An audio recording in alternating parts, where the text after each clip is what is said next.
बिस्मिल्लाहिर्रहमानिर्रहीम। अस्सलामु अलैकुम वरहमतुल्लाहि वबरकातुहू।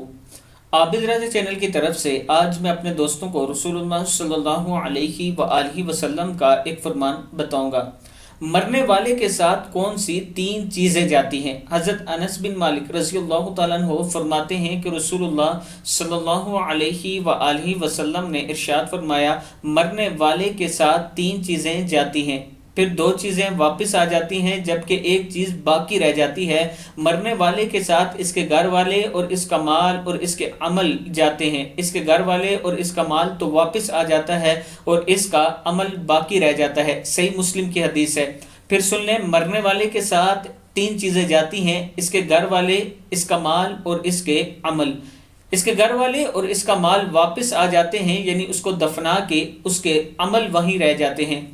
अब मैं अपने दोस्तों से गुजारिश करूंगा कि हम जो मेहनत कर रहे हैं वो घर वालों पे और माल पे कर रहे हैं। घर वालों पे ज़रूर करें, माल पे भी करें, लेकिन अपने अमल पे ज़रूर मेहनत करें, यानी नेकी के कामों पर ज़रूर तवज्जो दें, ताकि जब आप कब्र में जाएं तो ये आपके काम आ सकें। नमाज की पाबंदी किया करें, कुरान पाक की तिलावत किया करें, नेक कामों में हिस्सा डाला करें और इस नीयत से डाला करें कि अल्लाह ताला हमारी कब्र की जो मंजिलें हैं वो आसान फरमाए। इस वीडियो को आप दोस्तों ने आगे ज़रूर शेयर करना है। अस्सलामु अलैकुम वरहमतुल्लाहि वबरकातुहू।